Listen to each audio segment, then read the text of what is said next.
नमस्कार, मैं हूं पवन त्यागी। तो भाई कुछ ही घंटे बचे हैं कि जब लोकसभा चुनाव का 7वां चरण पूरा हो जाएगा और फिर उसके बाद जैसे ही वोट का समय पूरा होता है उसके बाद सर्वे आना शुरू होंगे, एग्जिट पोल आने शुरू होंगे और अपने अपने जो न्यूज़ चैनल हैं वो अपने अपने सर्वे रखेंगे। जो उनके रिपोर्टर्स ग्राउंड पर गए हैं, ऐसी कई एजेंसियां हैं जो पिछले 4 महीने से मेहनत कर रही हैं फील्ड पर जाकर, वो सभी आंकड़े प्रस्तुत किए जाएंगे कि मुद्दे क्या थे और सीट कितनी आने जा रही हैं। लेकिन इस बीच कांग्रेस की तरफ से ये खबर आ गई कि वो इस एग्जिट पोल का हिस्सा नहीं बनेंगे। पवन खेड़ा जो कि प्रवक्ता हैं कांग्रेस के, उन्होंने दलील ये दी कि क्योंकि ईवीएम में जो मत बंद हैं वो खुलासा 4 तारीख को होना है और इसीलिए हम उस बहस में नहीं पड़ना चाहते किसकी कितनी सीटें आएंगी, और इसीलिए हम 4 तारीख को बात करेंगे जब ये वोटों की गिनती होगी। इसके पहले हम किसी डिबेट में शामिल नहीं होंगे। इस भागने का क्या मतलब है? कुछ लोग कह रहे हैं कांग्रेस डर गई है, कांग्रेस को लग रहा है कि बीजेपी सरकार आ रही है और इसी योजना के तहत वो डिबेट में नहीं आना चाहती क्योंकि बेइज्जती होगी। जो लोग ऐसा सोच रहे हैं मैं उनको बता दूं कि वो भूल में है। कांग्रेस को कोई बेइज्जती, कोई अपमान, कुछ इस तरह की बातें नहीं है। उसको पहले दिन से पता है कि आएंगे तो मोदी जी ही। हां, इस योजना पे काम जरूर कांग्रेस ने किया कि किसी तरह इंडी गठबंधन जो है अगर वो कुल मिलाकर के 50 सीटों पर मेहनत कर ले और 50 सीटें कांग्रेस की ज्यादा आ जाएं पिछली बार से। 2019 में हमने देखा कि 52 का आंकड़ा छुआ था तो उनको लगता था ये 100 के करीब आ जाए, तो 100 के करीब अगर आ गई तो बीजेपी की 50 कम हो जाएंगी, बीजेपी की 50 कम हो जाएंगी तो वो 250 हो जाएंगी और बाकी का जो इंडिया अलायंस है, समाजवादी पार्टी है 20-30 वो बढ़ा ले, टीएमसी है 20-30 वो बढ़ा ले, कहते हैं कि फिर जो है इस तरह से डीएमके कुछ बढ़ा ले, और अगर सारे मिलकर के 100 सीट बढ़ा लें तो ये बीजेपी की 100 सीट यानी एनडीए की 100 सीट कम हो जाएंगी और ये बीजेपी एनडीए 200 पर सिमट कर रह जाएगा। तो केंद्र में इंडिया अलायंस की सरकार बन जाएगी। शुरुआती जो गणित था वो इंडिया अलायंस ने, कांग्रेस ने ये लगाया, लेकिन जब चुनाव पूरे होते गए कांग्रेस को अच्छी तरह पता लग गया कि उत्तर प्रदेश में समाजवादी पार्टी पिछली बार में कोई बढ़ोतरी करने नहीं जा रही है, पिछली बार से और घटोतरी होने जा रही है क्योंकि बसपा की जो सीटें थी वो इस बार घट जाएंगी। तो ये गेन किसको हो रही है? भारतीय जनता पार्टी को। ओबियसली उत्तर प्रदेश में, मैं बार बार कहता हूं कि उत्तर प्रदेश में 80 में से 75 सीट पक्की है, तो भारतीय जनता पार्टी को 75 मिलेंगी। पिछली बार 62 थी, तो भाई ये बढ़ने जा रही है 12-13 सीटें, ना कि घटने जा रही है। तो 330 में 10-12 और जोड़ दो, 10 ही जोड़ दो, तो भाई ये 303 में 13 हो जाती है। फिर क्या बिहार में घट रही है? हाँ, बिहार में इस बार एनडीए की 4 सीटें घट रही हैं, लेकिन वो भाजपा की नहीं एनडीए की घट रही हैं। तो चलिए 13 में से 4 घटा देते हैं तो फिर भी 309 रह जाती है।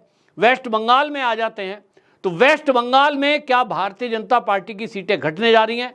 सारे सर्वे बता रहे हैं कि इस बार कम से कम 25 सीटें टीएमसी से जीतने जा रही है। यानी टीएमसी पिछली बार जहां वहां पर 22-23 सीटें जीती थी, 18 सीटों पर भारतीय जनता पार्टी थी, अब 22 सीटें 18। अब की बार मामला उल्टा होने वाला है। अब की बार भारतीय जनता पार्टी 25 से 26 सीटें वेस्ट बंगाल में जीतने जा रही है, ऐसा आकलन है जो मेरे दोस्त हैं, मेरा अपना सूत्र है उसके अनुसार। तो यानी वेस्ट बंगाल में भी घटने के बजाय 7 सीटें बढ़ रही हैं। ओडिशा आ जाते हैं तो ओडिशा में भी कम से कम भारतीय जनता पार्टी की पिछली बार से 10 सीटें बढ़ रही हैं। अगर साउथ की बात करें तो कम से कम 30 सीटें साउथ में बढ़ रही हैं। और इसलिए कांग्रेस को पता लग गया कि भाई वो जो उसने गणित लगाया था, जो उसका फॉर्मूला था, वो बुरी तरह फेल हो चुका है और एक बार फिर से मोदी ही आ रहे हैं। तब वो डिबेट में बैठकर अपनी बेइज्जती कराए, इससे बढ़िया उसने एक टीम प्लान बी बनाया है। और प्लान बी क्या है उसका खुलासा कुछ हुआ भी है, पिछले दिनों कुछ चैनल्स पे खबरें भी आई हैं, उसी के अनुसार मैं भी बात बता रहा हूं। ऐसी खबरें सुनने में मिली कि जो इंडी गठबंधन है वो इस तरह का प्लान कर रहा है कि जैसे ही रिजल्ट घोषित होगा, 1 तारीख को आखिरी चुनाव होगा, सर्वेक्षण आएंगे, फिर उस पर डिबेट चलेगी, सब बताएंगे मोदी की सरकार बन रही है। कांग्रेस से पूछा जाएगा, कांग्रेस ने डिबेट से बाहर कह दिया है, लेकिन अगर कोई पूछ ही लेगा तो कहेंगे साहब अभी हम इन आंकड़ों पे कोई बात नहीं कर रहे हैं, हम 4 तारीख को बात करेंगे। और 4 तारीख के लिए इन्होंने क्या प्लान बनाया है? 4 तारीख के लिए सीधा प्लान कांग्रेस और इंडी गठबंधन का है कि वो सीधा सीधा चुनाव आयोग पर सवाल उठाएंगे और वो कहेंगे कि ये आंकड़ों से छेड़छाड़ हुई है। वो पोस्टल बैलेट पर सवाल उठाएंगे, वो कहेंगे जो डाक के द्वारा वोट आई हैं वो गलत हैं, गड़बड़ हैं, घोटाला है, और वो बीजेपी से चुनाव आयोग मिल गया है।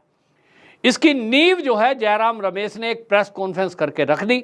जयराम रमेश और पवन खेड़ा दोनों ने एक प्रेस कॉन्फ्रेंस की और जयराम रमेश ने यह बता दिया कि हमने चुनाव आयोग को भारतीय जनता पार्टी के विरुद्ध 117 कंप्लेंट दी, जिसमें जो संहिता है, आचार संहिता, उसका उल्लंघन की बातें हैं और इसके अलावा कई और भाषण देने की बातें हैं। और उन्होंने कहा योगी जी के विरुद्ध भी कंप्लेंट है, हेमंत बिश्व शर्मा के विरुद्ध भी कंप्लेंट है, अमित शाह के विरुद्ध भी कंप्लेंट है। लेकिन कांग्रेस के जयराम रमेश ये पत्रकारों को जानकारी दे रहे थे कि 117 हमारी शिकायतों में गिनती की शिकायतों पर चुनाव आयोग ने एक्शन लिया है, बाकी पर एक्शन नहीं लिया।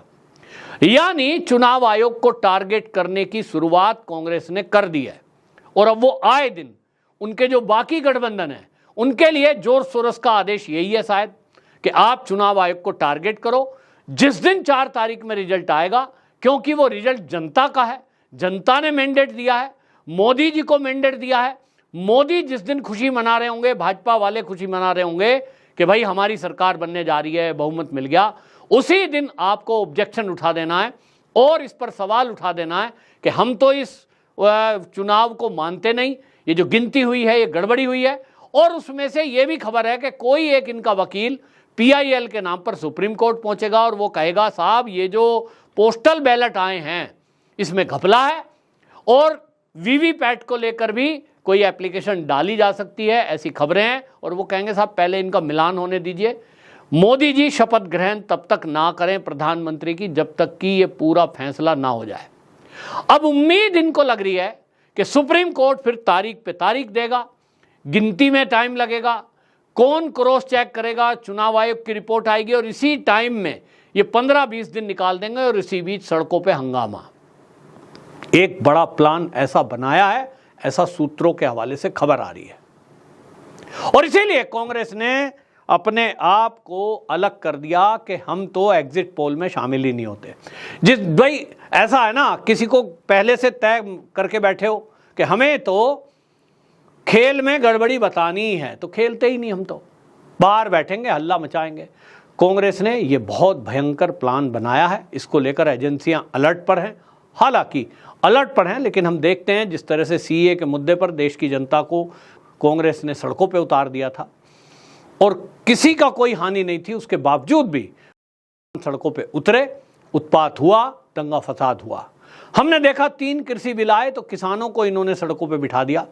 किसानों का कोई नुकसान नहीं था, लेकिन उसके बावजूद भी किसान सड़कों पे उतरे, रेल रुकी, बसें रुकी, हाईवेज रुके और दिल्ली को बंधक बना दिया गया। यानी मेरा कहने का मतलब यह है कि ये राजनीतिक दल अपनी पार्टियों के जो कार्यकर्ता हैं वो किसान वेश में हो, चाहे वो मजदूर वेश में हो, चाहे वो युवाओं की टीम हो, ये सड़कों पे उतारना इनके लिए बहुत आसान है।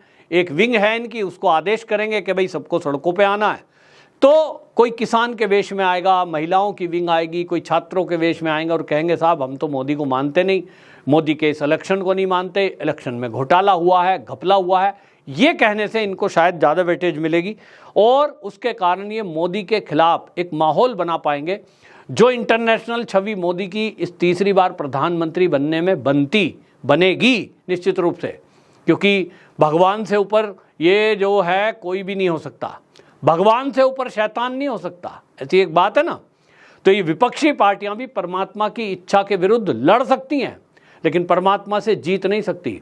और यदि परमात्मा ने यह तय कर दिया है कि इस देश के भविष्य को लिखने में नरेंद्र मोदी की महत्वपूर्ण भूमिका होने वाली है और वो 2024 से लेकर 29 के कालखंड में कड़े फैसले लेते हुए इस भारत के भविष्य को बनाने के लिए जो विरोधी ताकतें हैं, जो सनातन विरोधी ताकतें हैं, इन सब का मर्दन करेंगे। और जो भ्रष्टाचार को इस कदर करे हुए हैं कि उन्होंने दीमक की तरह भारत को खोखला कर दिया है, भारत की जड़ों को खोखला कर दिया है, उनको उठाकर उनका ट्रीटमेंट करके जेल की सलाखों के पीछे पहुंचाएंगे। तो परमात्मा की इच्छा के आगे कितनी भी पार्टियां जुड़ जाएं, कितने भी जोर सोरस जुड़ जाएं, जीत नहीं सकते। और इसीलिए कांग्रेस का ये कहना कि हम डिबेट में शामिल नहीं होंगे, ये मेरे हिसाब से इनकी शर्म संकोच वाली बात नहीं है, एक षड्यंत्रकारी सोच है जिसके कारण ये सिरे से नकार देंगे कि साहब जो भी डिबेट हो रही है ये बेमानी है। और ये कहेंगे टीवी चैनल सारे के सारे बायस्ड हैं, ये जो चैनल्स पर डिबेट कर रहे हैं ये सब आरएसएस के आदमी हैं, ये जो डिबेट करने वाले हैं ये मोदी के आदमी हैं, और इसलिए सबको नकार दो और हम अपना वही करेंगे जो हमें हमारे आका चीन में बैठे हुए हैं और जो अमेरिका में बैठे हुए हैं वो इशारा करेंगे। मोदी को बदनाम करने के लिए जिस तरह से गुजरात दंगों का जिक्र सुप्रीम कोर्ट और एसआईटी की क्लीन चिट के बाद भी आज भी कांग्रेस ये करती आई है मोदी के नाम पर, इसी तरह से ये वो लोग हैं कि हमेशा से मोदी को टारगेट करते हैं क्योंकि वो एक राष्ट्रीय स्वयंसेवक संघ के स्वयंसेवक हैं। और ये कांग्रेस का तो एजेंडा है कि किस तरह से वो आरएसएस को बैन करे, बदनाम करे और उनके कार्यकर्ताओं पर अत्याचार करे। उनको लगता है कि मोदी को टारगेट करने से हम डिफेम कर पाएंगे और जो दुनिया में मोदी की छवि तीसरी बार प्रधानमंत्री के रूप में स्थापित होने से बनेगी, हम उस छवि को धूमिल करेंगे और हम बताएंगे कि मोदी तो बेईमानी से जीता है। कहीं ना कहीं अमेरिकी एजेंडा है।